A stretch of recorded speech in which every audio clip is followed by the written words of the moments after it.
All right, welcome to week six. Today we're going to be talking about conformity and social influence.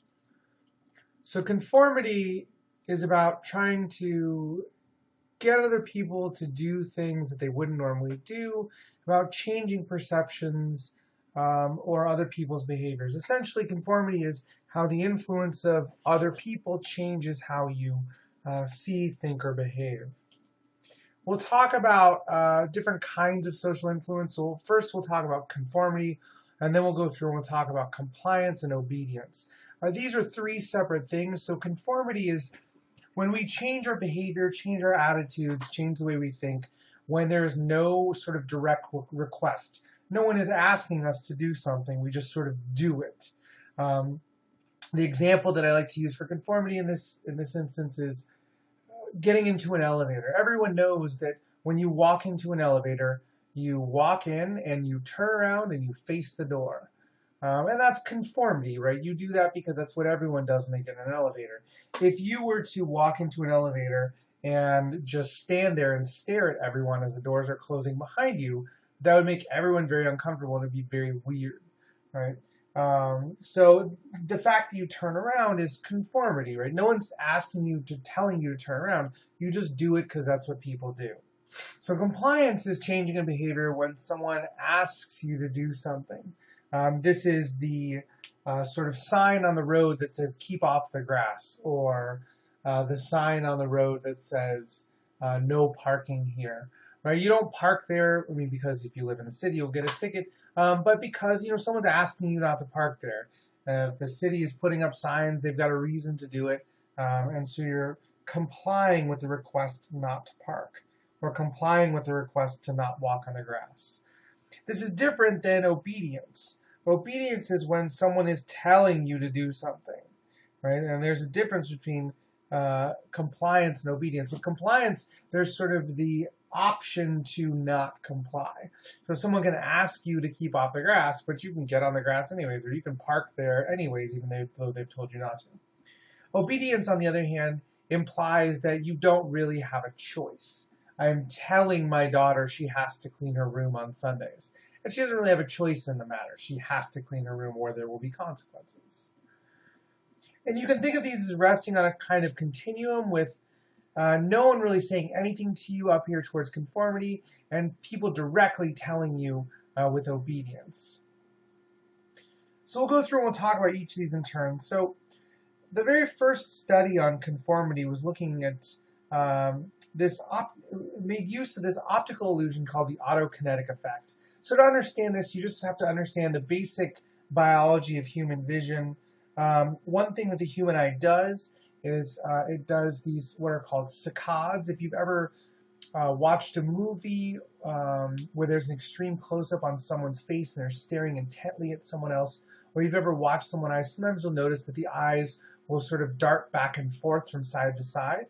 Our eyes do this naturally. It's called a saccade, and we don't really notice it because our brains edit out that information, right? Our brains just present us with a coherent picture of the world. It doesn't show this saccade that the eye does.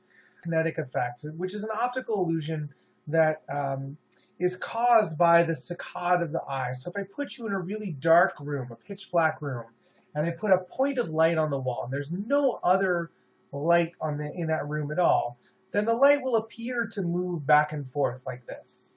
Now the light itself isn't actually moving, right? This is just an artifact of this normal biological process, the saccade of your eyes. But he took advantage of this, and so what he did was he brought people into the room and he had the participants judge how far they thought the spot moved. So we've already established the spot isn't actually moving itself. The light isn't moving, it's just people's perception that it's moving. And he asked them to judge how far along the wall do you think this spot is moving. And they gave their judgments in the presence of two other people. Right? So they all watched the spot, and then he asked all three of them, how far do you think it was moving, and they gave their judgments. And then what they did was they came back over 3 more days and gave their judgments again. And an interesting pattern emerged. So on the first day, people made kind of, various judgments. Again, remember, the spot's not moving at all. There was a lot of variability in their judgments on this first day. But in the second day, and the third day, and the fourth day, their judgments got closer and closer together. And Ash thought this is really interesting. Why is it that these people's judgments get closer and closer together? Again, knowing full well that the line itself is not moving at all. And so what Sharif thought was that groups were setting up norms that they were following, right? And these norms are these sort of unspoken rules and procedures of a group, and we expect people to adhere to this. So the elevator example is an example of a norm. If you walk into an elevator and you face the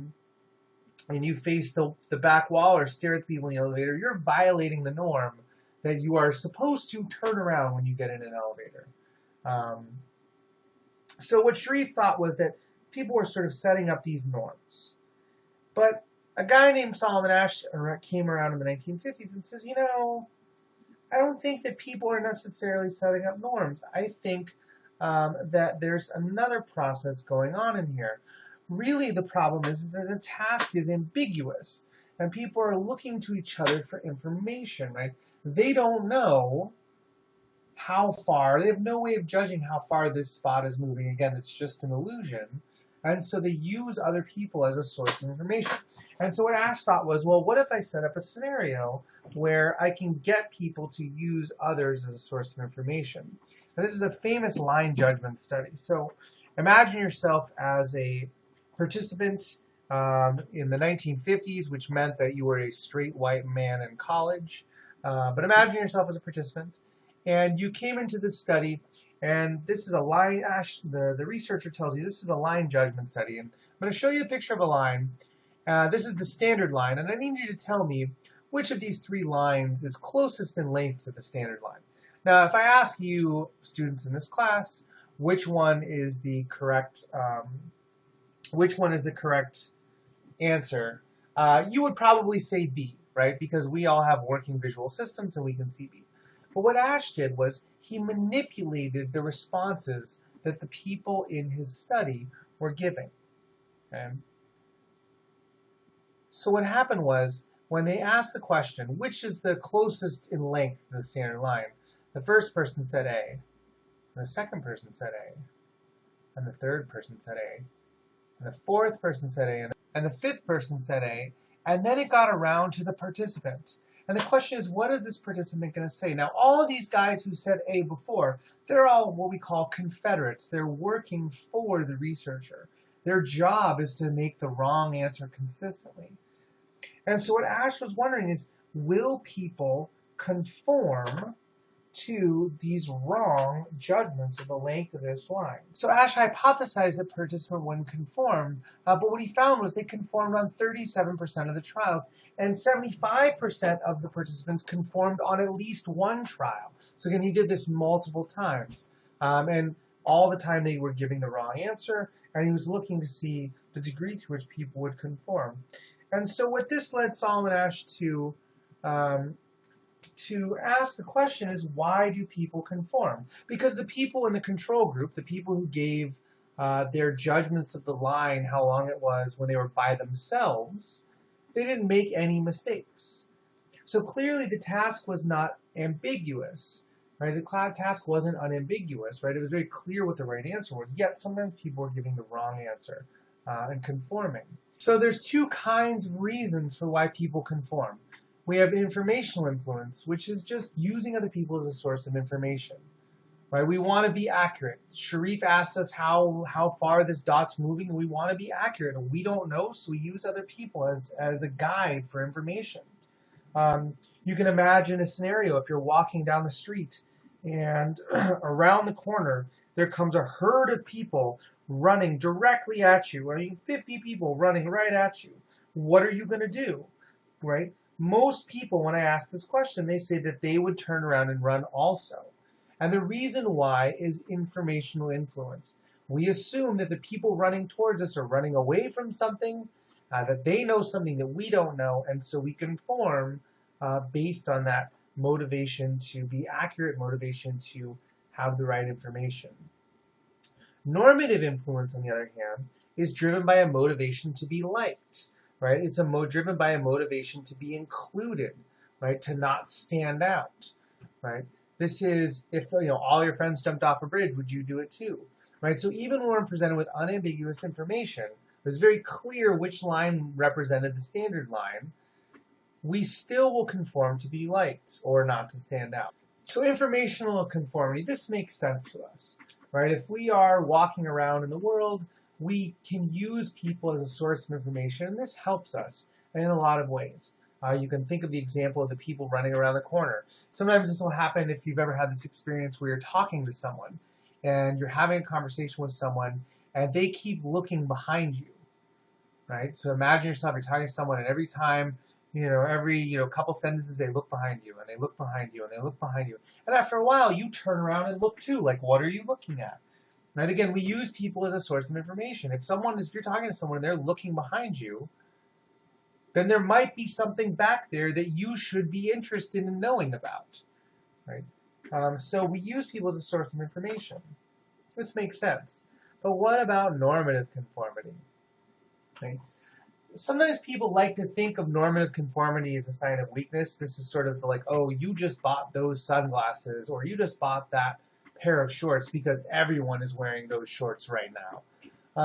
But beyond those sort of, those kinds of examples, normative conformity is really useful. It helps us to have predictable and smooth running groups. We like to think that we make free choices, right? We like to think that we make, we have a sort of sense of free will and that everything we're doing, we're making a decision to behave or think or act a certain way. But oftentimes what we do is governed by conformity, right? Think about the kind of behavior that people engage in on the CTA, waiting for a train platform. Think about what side of the stairs you walk up on when you walk up and down the stairs of a building. All of these things are little things, but all of these things are instances of conformity. We're just conforming to group norms. One of the reasons for this is that deviation from group norms can be very risky. People generally don't like people who violate social norms. This can result in what we call social ostracism, which is being ignored or excluded or rejected by peers. We're all familiar with the idea of social ostracism. This is sort of the two little kids are playing and the third kid walks up and says, hey, can I play with you? And the two little kids say, no, get out of here. Right? That's ostracism. Or getting picked last for kickball, ostracism. There's been a surge of research over the last decade on the causes and consequences of social ostracism, and they're pretty severe. Experiencing social ostracism can lead to depressed mood, reduced self-esteem, can also increase your anger and aggression towards people. Interestingly, if they look at the brains of people, now we're talking about neurobiological research where we're actually watching what is happening inside of people's brains while they're having experiences. When we watch what happens inside of a person's brain when they experience social ostracism, we see a similar pattern of neurological activity as we do when we see people experience physical pain. So if I bring you into a lab and I put you into an MRI scanner and I'm watching what your brain is doing, and I, put sort of a hot compress on you that causes pain on your arm, and then I put you in a situation where you're socially excluded, your neurological activity looks the same, very similar when you are excluded as to when you are experiencing physical pain. Now you might ask yourself, how do we do this kind of research? One way to do this is through what's called Cyberball. This is sort of an imaginary catch game.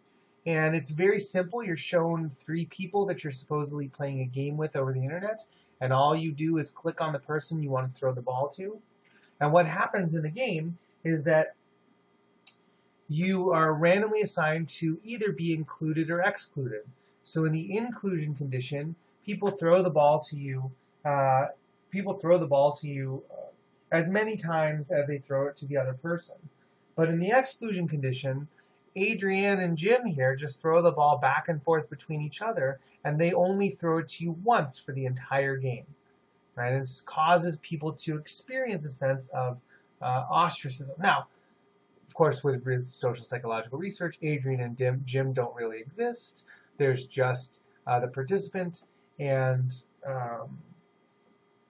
the number of throws back and forth. This is all just part of this computer program. So ostracism is a powerful motivator to get people to conform, right? We are very likely to conform to social norms if we think that a consequence of not conforming might be being ostracized. And so one interesting consequence of this is that experiencing ostracism will increase conformity. If you are put through this cyberball, for example, this cyberball procedure, and then you are given an opportunity to conform to a group afterwards, you are much more likely to conform to the group if you've experienced ostracism compared to being included.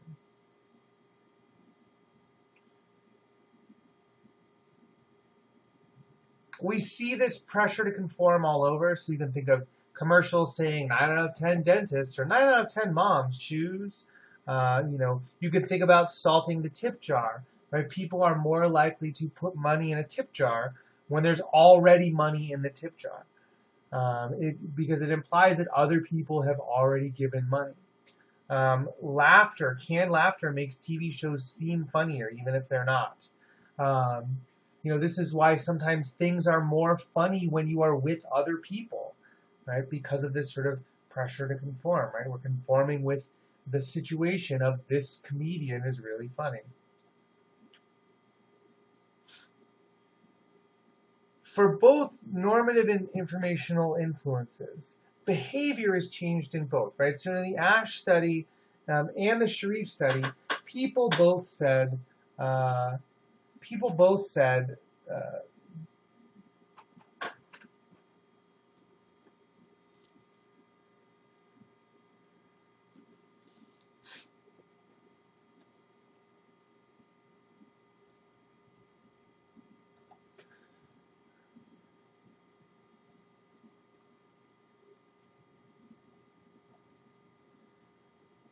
so in both the Asch and the Sharif study, both groups of people changed their behaviors. The people in the Asch study, they said that they changed their estimation of how much the dot was moving and made it closer to what other people were saying. In the Asch study, people said, well, the line, must be closer to A, and they changed their behavior.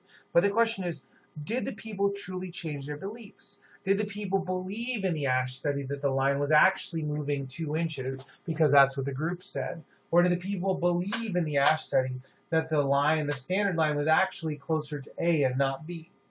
And what we found was that people only change their beliefs in the Sharif study, right? When information is ambiguous and we're using other people as a source of information, then we are more likely to believe the conclusions that we come to as a result of this kind of conformity. But in the Asch study, people were well aware that the line was not A. They knew that it was B, but they conformed anyways. So even though their behavior changed, their actual beliefs did not. And this gets to this difference between public and private conformity, right? Sometimes we will conform privately in that our beliefs will truly change, but sometimes we will conform only in public. We will wear the clothes that are expected of us. We will say the things or listen to the music or do the things that we feel like we should do to fit in. But then at home, privately, we don't really change how we feel about those things. Now, there are some things that influence conformity. So the larger the group, generally speaking, the more likely we are to conform. And also other dissenters. So if you go back to this Asch study, if even one person gave a different response, if even one person in the room gave a different response, then we saw less conformity. So if this guy here says B, then you all of a sudden, as the participant, have an out. You can say, oh, B's the right one. I'm not with, those 4 guys said A, but this guy says B, and I'm with that guy, right? And what's crazy is this happened even when the response was incorrect, right? So if there's less uniformity if there's less uniform, if there's other dissenters, there are other people who are not going along, then we are going to be more likely to not go along. You can think about this as sort of the peer pressure to use drugs and alcohol kind of thing.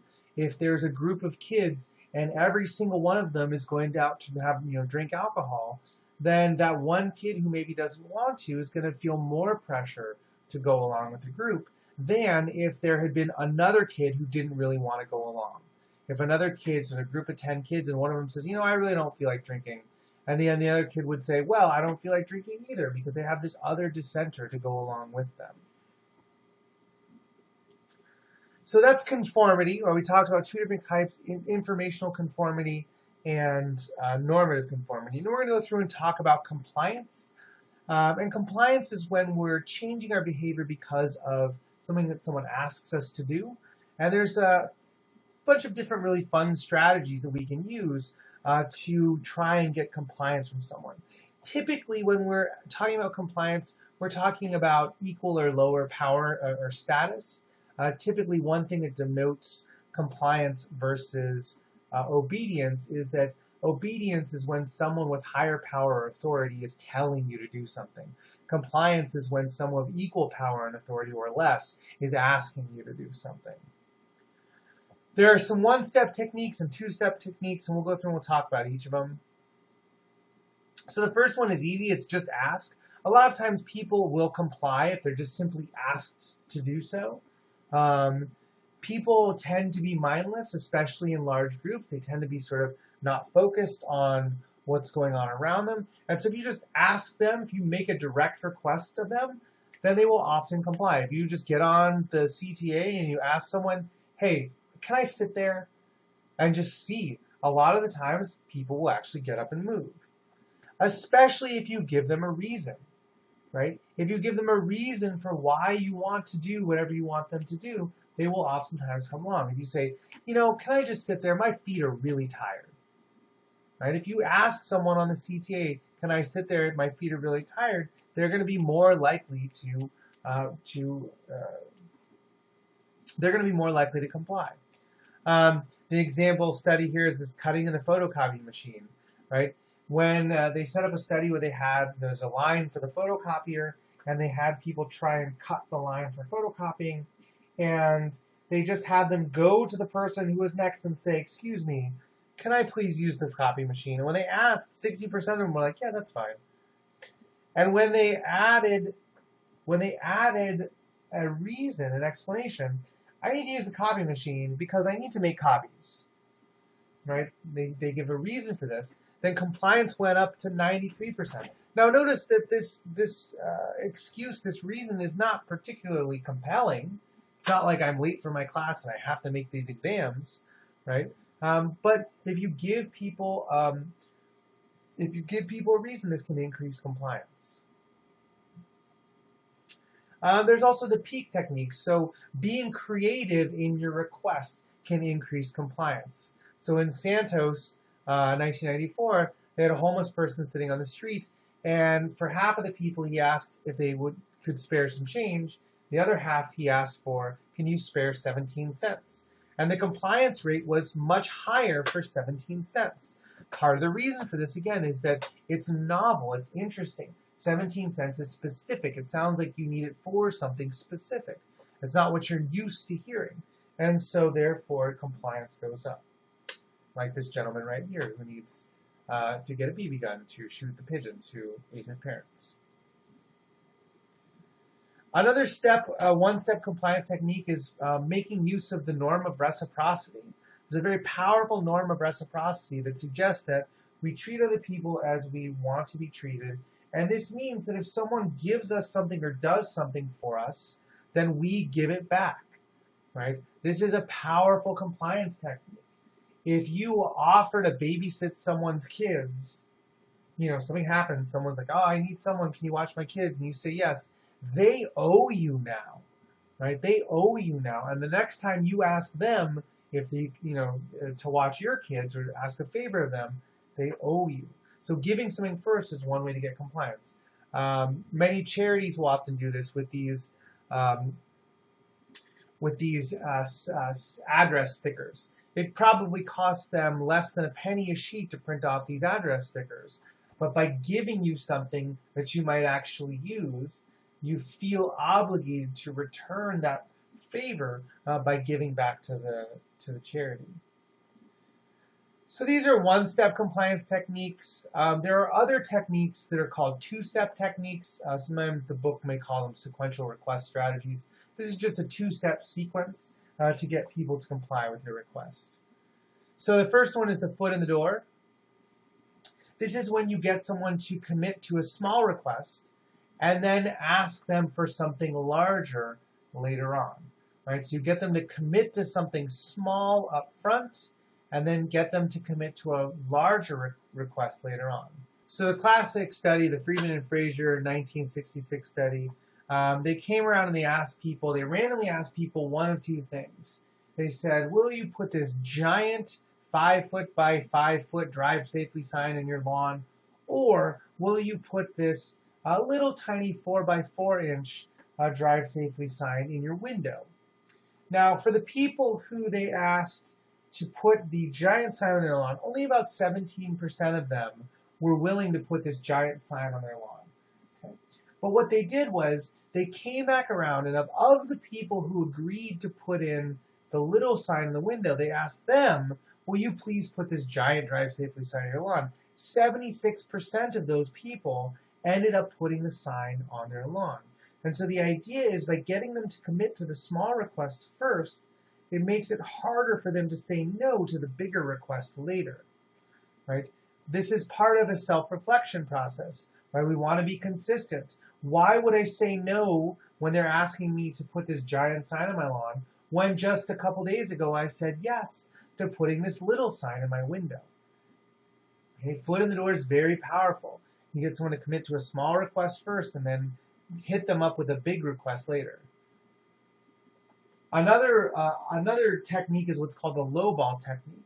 So you get someone to commit to a good deal now that gets much worse later on. You can think about car salesmen doing this all the time. They get you to commit to buy the car at one price, and then they go and they talk to their manager, or you get to the back room where you have to actually sign all the paperwork, and turns out the price of the car has changed. But you've already committed, and so you're more willing to go along with this worse off deal. Caldini did a study in 1978, which was kind of interesting. He had participants come in and sign up for a study, research study that was going to be held at 7 in the morning.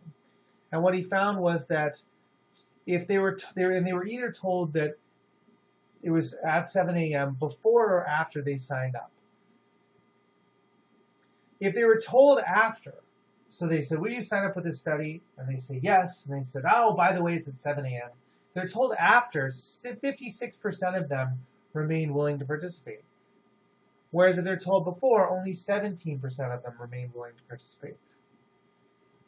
And again, the psychological process here is commitment.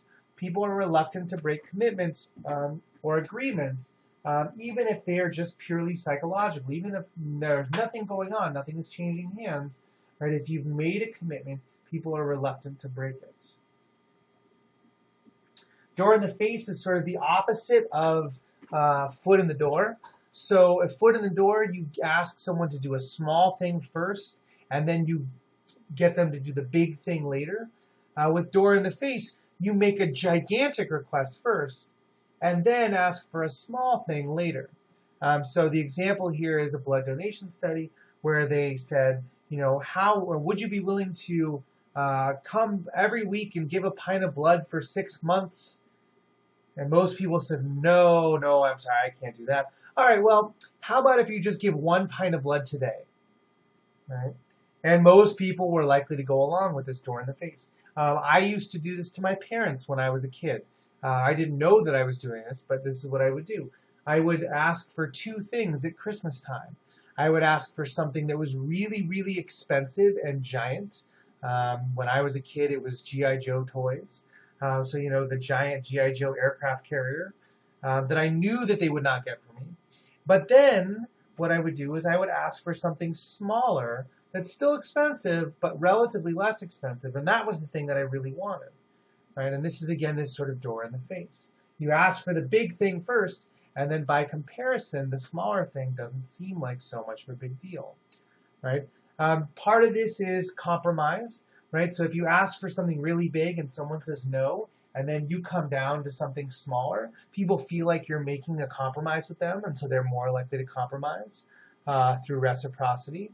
Also, this sort of perceptual contrasts.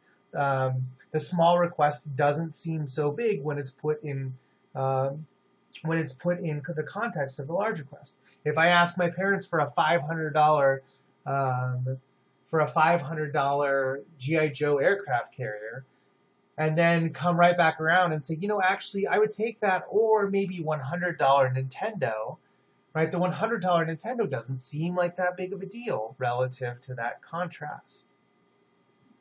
There's the example of door in the face. It's kind of funny. So another two-step compliance technique is this "that's not all" technique, which just involves changing the terms of the deal. Right? You can think of this as sort of the late night infomercials are notorious for this. So they go through and they tell you all about how amazing this new product is, the ShamWow, and then towards the end of the commercial they say, oh, and by the way, if you call and order now, we'll give you a second ShamWow absolutely free. Right? This is the "that's not all" technique. Right? So in this burger study, people were, they had a bake sale, and people were told that the cupcake was 75 cents, and for those people, about 43% of them bought the cupcake. Other people were told that the cupcake was $1, but really for today, for you, we'll reduce it to 75 cents. And in this case, 73% of people bought the cupcake. Now again, notice the price of the cupcake was the same, it's just how it's presented. Okay.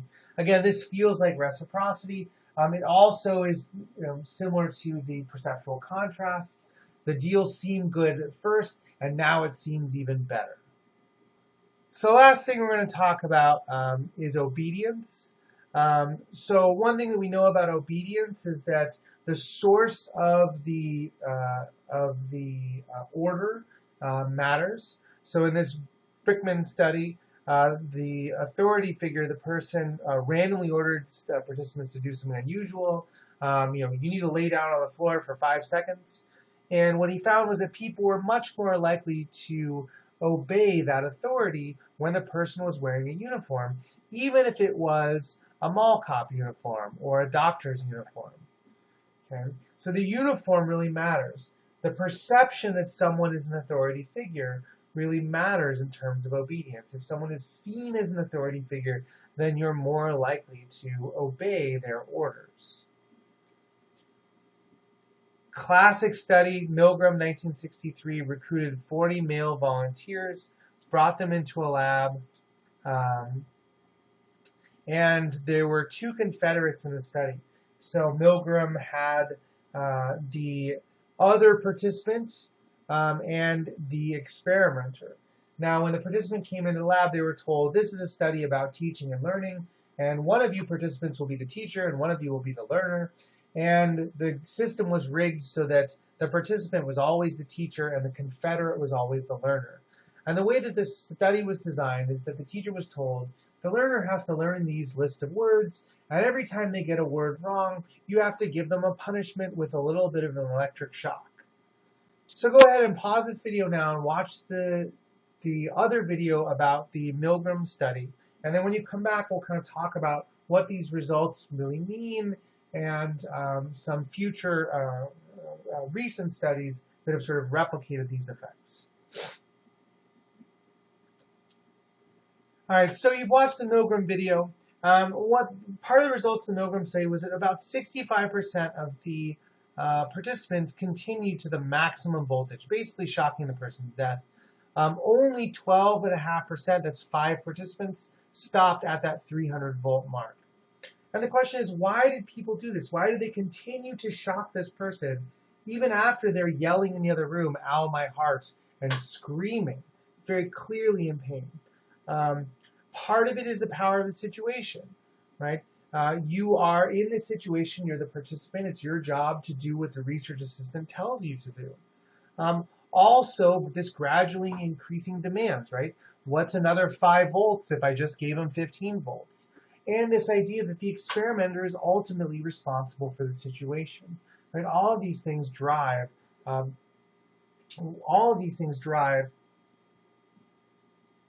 people's responses in this Milgram study. Now, Milgram did a lot of different variations. Your textbook really only talks about sort of the classic study, but he did a lot of variations. So he moved the location to a rundown office, and this, again, decreasing the relative authority from sort of Yale, which is, sort of put on a pedestal Ivy League school. You move it to a rundown office. That decreased the degree to which people would proceed to the maximum voltage. If the learner was in the same room, so if there's a person, if you have to shock the person and they're right there and you have to see them, this decreases compliance, or decreases obedience. If the teacher has to hold the other person's hand on the shock plate, right? So if you, as the teacher, so they're in the same room as you, the learner's in the same room, and you physically have to hold them, touch them, put their hand on the shock plate, decreases obedience. If the experimenter is not in the room, that also decreases obedience. And lastly, like with Ash, with the other dissenters, if there's another teacher in the room who refuses to give the shocks, then you will also be less likely to give the shocks. Recently, Berger 2009 did a replication of this experiment in very similar ways, but much more ethically. He carefully screened the students. They had to go through several psychological screens to make sure they were up for it, and it's very, very ethically and well-controlled study. But the question that he was asking was, would the participants continue to administer greater than 150 volts? One of the things that we found in the Milgram study was that if they went to 150, they always went all the way. So we really didn't need to go past 150 because we know that they would continue all the way to 450. And also wanted to know what would happen if another teacher refused. And what they found was that even now, this is in 2009, even 50, 60 years later, the same effects still persist. That people would continue, 70% of people continued after 150 volts, only 30% of people stopped before. And if we replicated Milgram's experiment, experiment 5, where the teacher was standing there telling them, you must continue, that increased. Similarly, when you have this modeled refusal, when someone says they refuse to participate, this goes down. And so one of the things that Berger concluded is that these same situational factors affects people today, right? Things haven't really changed. People will still be obedient to an authority figure in the right circumstances. So we talk about obedience in this way as sort of being bad, right? This is obedience to authority and doing something that is harmful to another person. But obedience isn't always bad. Right? Authority figures have the power to give you resources and rewards, right? If my daughter cleans her room on Sundays and feeds the dogs during the week, then she gets her allowance. Obedience, again, is necessary for a well-ordered society. You can think about laws as sort of an extension of obedience. Someone is telling you that you may not drive through that red light.